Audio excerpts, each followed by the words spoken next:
నమస్తే. ఇన్నాళ్ళు నన్ను సపోర్ట్ చేస్తూ, ఎంకరేజ్ చేస్తూ మీ ప్రేమని నాకు అందిస్తున్న ప్రతి ఒక్కరికి కృతజ్ఞతలు. అలాగే ఈ వీడియో కూడా ఖచ్చితంగా మీకు ఉపయోగపడుతుంది. లైక్, షేర్ అండ్ సబ్స్క్రైబ్ చేసి మీ సపోర్ట్‌ని నాకు అందించండి. అలాగే ఈ వీడియో పట్ల మీకున్న అభిప్రాయాన్ని కామెంట్ సెక్షన్‌లో కామెంట్ చేసి తెలియజేయండి. ఇప్పుడు వీడియోని చూద్దాం. నమస్తే. Welcome to our channel. నేను పద్మిని. ప్రస్తుతంతో పాటు ప్రముఖ ఆధ్యాత్మికవేత్త, జ్యోతిష పండితులు సుద్దపల్లి నాగరాజు గారు ఉన్నారు. మాట్లాడదాం. సార్ నమస్తే సార్. నమస్తే అమ్మ. ఈ సకల చరాచర సృష్టిలో భగవంతుడు కొన్ని కోటాను కోట్ల జీవరాశులు ఉన్నాయి. సృష్టిలో అన్ని సృష్టించింది ఆయనే. అయితే కొన్నిటికి కొన్ని వైవిధ్యాన్ని ఆయన ప్రదర్శించారు అని చెప్పొచ్చు.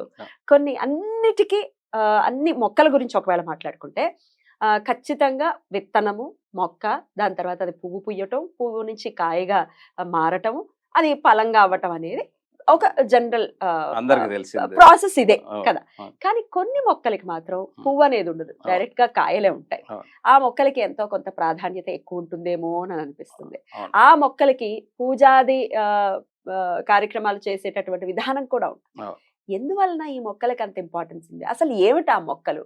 ఆ మొక్కల్ని పూజిస్తే వచ్చేటటువంటి లాభాలు ఏమిటి? ప్రేక్షకులు నమస్కారం అండి.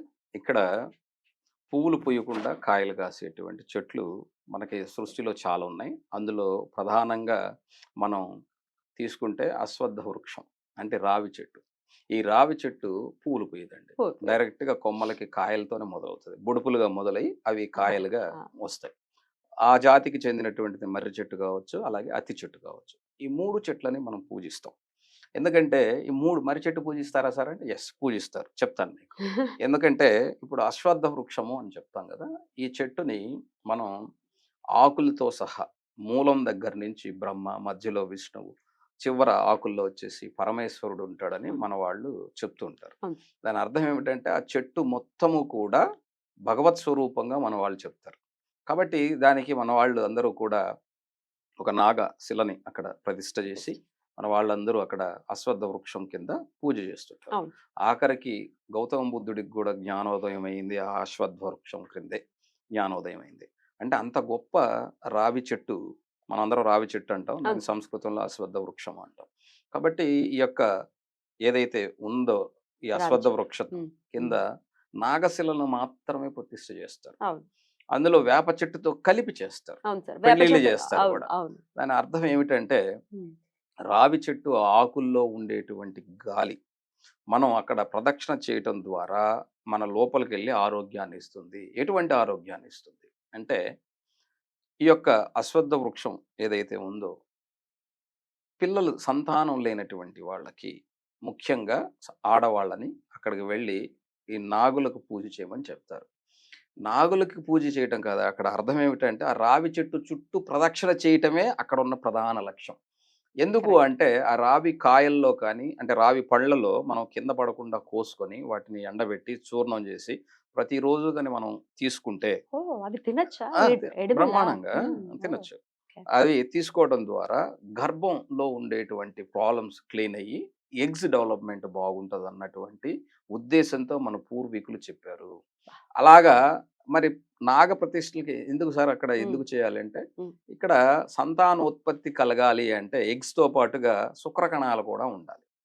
అందుకని భార్యాభర్తల చేత ఏం చేస్తారంటే వేప ఆకులో ఉండేటువంటి ఔషధ లక్షణాలు ఆ గాలి పురుషుని యొక్క శుక్రకణాలను వృద్ధి చేస్తే ఈ యొక్క అశ్వత్థ వృక్షం యొక్క గాలి ఆడవాళ్ళ యొక్క గర్భాశయాన్ని శుద్ధి చేస్తుంది అన్నటువంటి ఆయుర్వేదంలో చెప్తారు. కాబట్టి దాని వలన మన వాళ్ళు ఏం చేశారంటే అక్కడ నాగ శిలలను పెట్టి అవి ఎలా ఉంటాయంటే శుక్రకణాలు ఏ విధంగా సర్పాకృతిలో ఉంటాయో ఆ విధంగా 2 పెనవేసుకున్నటువంటి అక్కడ ఉంచి అక్కడ పాలు పోసి, అంటే అక్కడ పూజ భక్తి జ్ఞానంతో పాటుగా నువ్వు కోరుకునేటువంటి మనసు ప్రధానం అని చెప్పాం.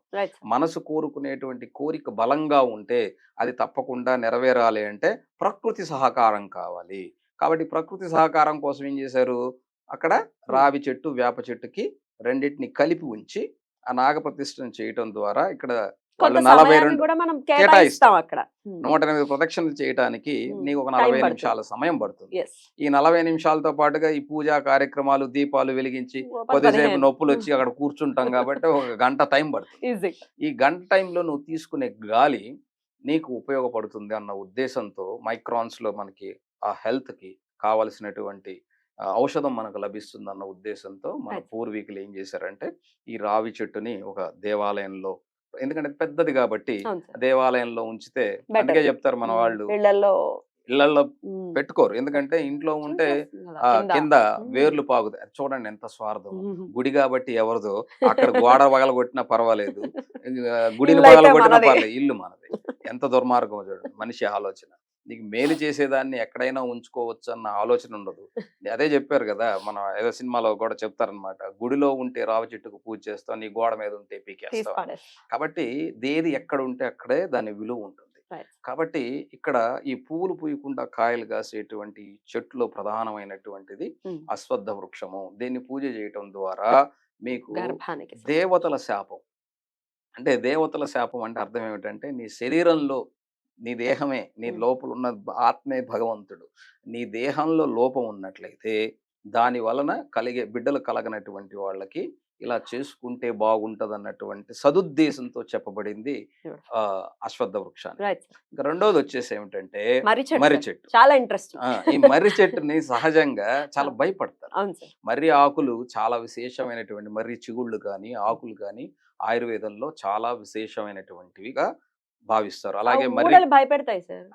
ఆ పెద్ద చెట్టు కదా! ఆ! చాలా మన అందుకని చెప్తారు ఇండియాలో కూడా చాలా పెద్ద వృక్షం ఏదైనా ఉందంటే అది మర్రి మర్రి చెట్టే. చెట్టు. చాలా విశాలంగా హ్మ్. అది హ్మ్. దాని పెరిగి యొక్క ఉంటుంది. ఊడలతో చూడండి మీరు చూస్తే ఆ ఒక్క చెట్టే కాదు దాని ఊడలకి కిందకి నేలలోకి దిగి వెళ్ళిపోతుంది. మిగతా సపోర్ట్ అవును వస్తుందన్నమాట. సార్. అంటే ఒక కుటుంబ వ్యవస్థ హ్మ్. అందరూ ఆ మర్రి ఊడల్లా ఉండాలని చెప్పేటువంటి బ్యూటిఫుల్. ఒక అద్భుతమైనటువంటి హ్మ్. ఇది కనపడుతుంది. ఒక మూలం విషయాన్ని మనం అర్థం అర్థం చేసుకోవచ్చు. చేసుకోవాలి. 100%. అందువల్లే చాలా పక్షులు కూడా హ్మ్. ఆ మర్రికాయలు మిగతా అందరూ తినరు. హ్మ్. పక్షులు ఆ సీజన్‌లో ఆ మర్రికాయలు ఎన్ని తింటాయో, ఎంత ఓహ్! ఆహారంగానో ఉంటాయి. కానీ ఓహ్! మర్రికాయలు తినొచ్చు. హ్మ్. దానివల్ల ఏమి చెడు జరగదు. హ్మ్. అలాగే మర్రి ఆకులు ఇస్తరాకులుగా కుట్టుకొని భోంచేసేవాళ్ళు. హుహు. దీనివల్ల ఆరోగ్యానికి మంచిది. అయితే దీనికి ఒక పురాణ గాథ ఉంది. హ్మ్. మర్రి చెట్టు దగ్గర ఏదైనా ఒక క్షేత్రంలో గాని, ఒక తీర్థంలో కానీ, అంటే ఒక నది ఒడ్డున కానీ, నది ఒడ్డునే ఉంటాయి ఎక్కువగా. అక్కడ ఇప్పుడు మనం ప్రయాగ గాని, లేదా హ్మ్. మనం గయలో కానీ పిండ ప్రదానం గాని హ్మ్. చేస్తే హ్మ్. మన పితరులకి ఆత్మశాంతి కలుగుతుందని చెప్పేదానికి ఉదాహరణ మనకి గయలో, అలాగే ప్రయాగలో ఉంది. హ్మ్. ప్రయాగలో ఉన్నటువంటి చెట్టు దగ్గర ముండనం అంటారు. ముండనం అంటే గుండు గుండు. చేయించుకొని అక్కడ పెద్దలకి అర్పణ చేస్తే వాళ్ళ ఆత్మ శాంతిస్తుందని రైట్ సార్. అక్కడ ఆ మర్రి చెట్టుని పూజిస్తారు.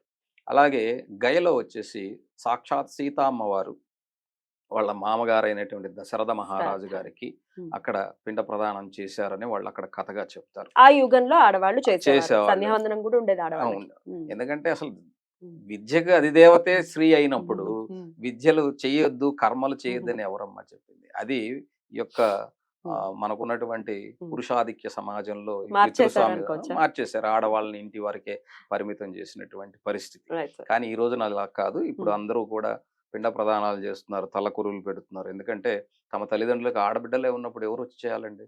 ఇది సమాజంలో ముడుతుందనుకోవచ్చా సార్? ఆ! ముడుతుందనుకోవచ్చా ఆడవాళ్ళు చేస్తే? ఎందుకు చేయరు? హ్మ్. ఎవరు చెప్పారు? హ్మ్. ఆత్మకి పురుషుడు, స్త్రీ అని లేదు ఏముండదు. గదమ్మా! ఒక ఉండదు. దేహానికే గదా! అవును సార్. చనిపోయిన తర్వాత దేహం ఏముంది ఒట్టి కట్టే అది. అవును సార్. కాబట్టి ఎవరన్నది ఏంటంటే శ్రద్ధగా చేసేదాన్ని శ్రాద్ధం అంటాం. హుహు. శ్రద్ధగా చేయాలి నువ్వు. అవును. అంటే నీ భక్తి, ప్రేమతో చేసేది. కాబట్టి ఇక్కడ ఆడవాళ్ళు చెయ్యొచ్చు. హ్మ్. పిండ ప్రదానం చెయ్యొచ్చు అని చెప్పి అక్కడ చెప్తారనమాట. రైట్ అందుకని సార్. మీరు వెళితే గయలో హ్మ్. అక్కడ పిండ ప్రదానం చేస్తూ అక్కడ మర్రి చెట్టు దగ్గర గూడా కొన్ని పిండాల్ని హ్మ్. ఉంచుతామనమాట. అక్కడ ఈ కథ చెప్తారు. Right sir. కాబట్టి ఇక్కడ అర్థం ఏమిటంటే పితృదేవతల యొక్క శాపాలు అనుగ్రహం. ఉన్నటువంటి వాళ్ళు, దాని వలన సంతాన వృద్ధి లేనటువంటి వాళ్ళు ఇక్కడ మనం చేయటం శ్రాద్ధ ద్వారా, కర్మలు చేయటం కర్మలు ద్వారా. చేయటం ద్వారా ఆ శాపాలు తగ్గి మీ యొక్క వంశం వృద్ధిలోకొస్తుందని చెప్పే ప్రయత్నం. హ్మ్. ఇంకొకటి పోతే అత్తి అత్తి. చెట్టు.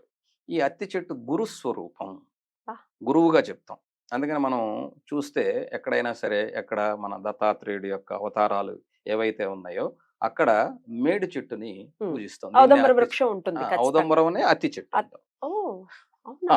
అంతే మరి. ఓకే. మరి ఔదం ఓహ్! అత్తి చెట్టు అంటే ఔదంబర ఓకే. వృక్షమే. ఓకే. మేడి చెట్టు అంటాం, హ్మ్. అత్తి చెట్టు అంటాం. హ్మ్. అలాగే ఈ చెట్టు యొక్క పండ్లు హ్మ్. లక్ష్మీ నరసింహస్వామి వారు ఎవరైతే ఉన్నారో ఆయన హిరణ్యకశిపుడిని చంపిన తర్వాత ఆయన గోళ్ళు, శరీరం అంతా కూడా మంటలు. ఆ మంటలతో హ్మ్. ఉన్నటువంటి ఆయనకి చెంచులక్ష్మి అమ్మవారు ఉమ్, ఉమ్, కనపడి ఈ అత్తి పళ్ళని గుచ్చటం ద్వారా, ఉమ్. ఈ అత్తి పళ్ళని తగ్గిందా? ఉమ్, తినిపించడం ద్వారా ఆయన యొక్క మంటలు చల్లారినాయని, ఆయన కొద్దిసేపు ఆ మూలంలో అలా ఉమ్, ఉన్నాడని, ఉమ్. అందుకనే మేడి చెట్టు యొక్క స్వరూపాన్ని లక్ష్మీ నరసింహ స్వరూపంగా, గురు స్వరూపంగా చెప్తారు. Beautiful. కాబట్టి ఈ యొక్క అత్తి పండ్లను స్వీకరించడంలో కూడా మనకి సంతానోత్పత్తికి ఉమ్. అది చాలా పని. అందుకనే మీరు చూడండి ఈ మర్రికాయ కావచ్చు, రావికాయ కావచ్చు, అత్తిపండు కావచ్చు, మీరు విప్పి చూస్తే లోపలంతా కూడా ఎగ్స్ ఉంటాయి. ఎగ్స్ ఉంటాయి. చిన్న చిన్న ఉమ్, గుండ్లు గుండ్లుగా ఉమ్, ఉంటాయన్నమాట. ఉమ్. అంటే దాని అర్థం ఏమిటంటే సంకేతం అదే. సంకేతం. ఉమ్, నీ యొక్క గర్భం ఎలా ఉంటుందో ఆ విధంగా పండు ఆ విధంగా ఉంటుంది. మన శరీరంలో ఏ విధమైనటువంటి భాగాల్లో ఇబ్బంది ఉంటే ఆ విధమైనటువంటి ఆహ్, ఆహారం బయట ఉందని మీకు చెప్తారు. Right sir. అయితే కాబ ఈ మేడి పండును కూడా స్వీకరించొచ్చు. స్వీకరించవచ్చు. ఓకే. ఆరోగ్యానికి చాలా సామెతలు కూడా మంచిది. ఉంటాయి. మేడి పండు విప్పి చూడు చూడ పురుగులుండు. పురుగులుండని. కానీ పురుగులుగా చూడాల్సింది లోపల హా, ఇత్తనాలుంటాయి. హా, దాన్ని హా. స్వీకరించడం ద్వారా రైట్. గర్భం ఉమ్, ఇబ్బంది పడేటువంటి వాళ్ళకి, అంటే ఎగ్స్ సరిగ్గా లేనటువంటి వాళ్ళకి ఉంటదని చెప్తారు. రైట్. అది ఎంతవరకు నిజం అన్నది ఆయుర్వేదం డాక్టర్ గారు చెప్పాలి. ఉమ్, మన పూర్వీకులు చెప్పేవాళ్ళు. ఉమ్, ఆ విధంగా గురువు శాపాలుంటాయి ఉమ్. చాలా మందికి. అవును సార్. అంటే వాళ్ళ యొక్క గురువు గారి శాపాలు, అండ్ చాలా మంది గురువుని తక్కువ చేసి మాట్లాడి ఆ రోజుల్లో గురు శాపం వలన సంతాన వృద్ధికి లేనటువంటి వాళ్ళు ఉమ్, ఎవరైతే ఉన్నారో వీళ్ళు అత్తి చెట్టుని పూజించడం ద్వారా, అత్తి ఉమ్, అనేటువంటి చెట్టుని మనం ఆ పండ్లని ఉమ్, స్వీకరించడం ద్వారా కూడా ఉమ్, మనకి గురు శాపం నుంచి ఉమ్. బయటపడొచ్చు. ఆన్ దిస్ నోట్ సార్, అత్తి చెట్టు అంటే ఔదంబర వృక్షం నుంచి వచ్చినటువంటి పాదుకల్ని కూడా, ఉమ్, అంటే పాదుకలు చేస్తారు, ఆ. అది కూడా పూజించుకోవచ్చా మరి? ఎందుకంటే అది గురుస్వరూపం గురు కాబట్టి, స్వరూపం కాబట్టి. యా, గురువుని యా. స్వరూపం ఎలా చూస్తామంటే అమ్మా, ఉమ్, ఇప్పుడు మనం దక్షిణామూర్తి రూపంలో చూస్తాం. గురువుని గారిని ఎక్కడ పాదాలని సేవించమని సేవించాలి. చెప్తాం. అవును. మహావిష్ణువు యొక్క దీంట్లో కూడా గురు పాదుకా శ్లోకం ఉంటుంది. ఉమ్, ఈ గురు పాదుకా శ్లోకం ఏంటంటే పాదాలను సేవించడం అని అర్థం. అంటే ఉమ్, చెప్పులని కాదు అక్కడ ఉమ్, అర్థం. ఉమ్, గురువు గారి పాదాలని అర్థం. యా, పాదాలకి స్వరూపం అవి. ఉమ్, ఉమ్, అంతే తప్ప గురు పాదాలను సేవించడం ద్వారా జ్ఞానాన్ని నువ్వు పొందొచ్చని. అంటే ఉమ్. గురువు గారి సేవ ద్వారా, రైట్. డబ్బులు ఇచ్చి కొనుక్కోవటం కాదు. ఈ రోజున మనం చదువు కొంటున్నాం, కొనట్లేదు. కోట్లేదు, కొంటున్నాం. చదువు డబ్బులు ఇచ్చి కొనుక్కుంటున్నాం. రైట్. కాబట్టి గురువుకి ఎప్పుడూ కూడా సేవ చేసి నువ్వు జ్ఞానాన్ని పొందు అని చెప్తారు. అందుకనే మన ఉపనిషత్ కథల్లో కూడా జాబాలి పుత్రుడు సత్యకాముడు గురువు గారి సేవ చేసి, ఆయన గురువుగారు ఒక మాట చెప్తారనమాట. నువ్వు ఈ 100 ఆవులను తీసుకెళ్ళి అడవిలో 1000 ఆవులు చేసుకొని రా అంటాడు. బా. 100 ఆవులు తీసుకెళ్తే అడవిలో ఈ ఆవులు ఎలా 1000 అవుతాయి? ఆవులు ఎలా అవుతాయి అనే ప్రశ్నించలే ఆయన. హా, హా. అలాగే గురువుగారిని తీసుకెళ్ళాడు. ఈ 100 ఆవులు 1000 ఆవులు అయ్యేదాకా, అంటే వాడు ఎన్ని నేర్చుకోవాలి, వాటిని రక్షించాలి, అవును, సంరక్షించాలి. అవును. ఎందుకంటే తోడేళ్ళు ఉంటాయి, పులులు ఉంటాయి, ఎగ్జాక్ట్లీ. సింహాలు ఉంటాయి, నక్కలు ఉంటాయి, ఇవి చాలా ఉంటాయి. అవును. వీటన్నిటిని నుంచి వాటిని రక్షించాలంటే వీడేం చేయాలా, వాడు నేర్చుకోవాలి. ఏంటిది, వాటి అన్నిటి నుంచి రక్షించేందుకు ఒక యుద్ధ కళ, అంటే గొరిల్లా యుద్ధం లాంటి యుద్ధాన్ని వాడు నేర్చుకోవాలి. ఎలాగా వాటిని కాపాడాలి, అలా కాపాడుతూ దూడల్ని కాపాడుతూ, దూడలే కదా అయ్యేది, 1000 మరి అవ్వాలంటే అవును, తమాషా అవును, కాదు కదా. అవును. వాటి నుంచి ఆ ప్రకృతిలో ప్రతి జీవి నుంచి నేర్చుకుంటాడు అతను. అందులో చెప్తాడన్నమాట, ఒక నీటి కోడి నుంచి నేర్చుకున్నాను, అగ్ని నుంచి నేర్చుకున్నాను. ఇంతకీ చేస్తాడు అతను చేస్తాడు, 1000 మంది, 1000 చేసి 1000 తీసుకొస్తాడు. ఆవుల్ని. ఆ. 1000 చేసి ఆయన గురువు దగ్గరికి తీసుకొస్తాడు. Beautiful. కాబట్టి దాని అర్థం ఏమిటంటే నువ్వు నేర్చుకో. ఉమ్, గురువు సేవ చేస్తే, ఒక మాట ద్వారా గురువు జ్ఞానాన్ని మనం పొందాలంటే ఒక మాట చెప్తే ఆ మాట వెనక పరమార్థాన్ని తెలుసుకోవటం కోసం మనకి ఉపనిషత్ కథలు ఉపయోగపడతాయి. that's అందుకే మన వాళ్ళు కాకపోతే ఏంటంటే ఇప్పుడు ఈ రోజున అవన్నీ కూడా పుక్కిట పురాణాలు, లేకపోతే ఇంకోటి అని చెప్పి వదిలేస్తున్నారు. that's ఒకటి గురువు దగ్గర నేర్చుకోవాల్సిందంటే సేవ ద్వారా, అలాగే రెస్పెక్ట్ ద్వారా. ఈ రోజున మనం సేవ పక్కన పెడితే గురువుని గౌరవమే లేదు. గౌరవమే లేదు. అవును. కాబట్టి గురువుని గౌరవించడం ద్వారా కూడా మనం చాలా ఆయన అనుగ్రహాన్ని, ఆయన జ్ఞానాన్ని మనం పొందొచ్చు. గురువుని ఎప్పుడూ కూడా నువ్వు బహుమతులతోనో లేకపోతే ఇంకో దానితోనో ఆయన తృప్తి పెట్టలేవు. అవును. ఆయనకి కావాల్సింది ఏమిటంటే ఒక రెస్పెక్ట్. అవును. ఆయన చెప్పినటువంటి విద్యని మనం నేర్చుకొని ఆ విద్యకి భంగం కలగకుండా బ్రతికితే నువ్వు గురువుని గౌరవించినట్టే. అదొక్కటే గురువు కోరుకునేది. రైట్. కాబట్టి సో గురు ఈ 3 పాదుకలని వృక్షం. మనం పూజించుకోవడం ద్వారా కూడా ఉమ్, మనకి ఆ ఉమ్, రెస్పెక్ట్ చేయటం ద్వారా ఉమ్. మనకు ఆ శాపం తొలగుతుందని మన వాళ్ళు రైట్. చెప్తారు. ఈ 3 వృక్షాలని కూడా ప్రత్యేకించి గౌరవించటం గాని పూజించడానికి గల కారణాలు ఇవే. అద్భుతం పూజ సార్. అంటే గౌరవం. గౌరవం డెఫినెట్లీ. చాలా బ్యూటిఫుల్ గా ఎక్స్ప్లెయిన్ చేశారు సార్. కృతజ్ఞతలు. నమస్తే సార్. నమస్తే.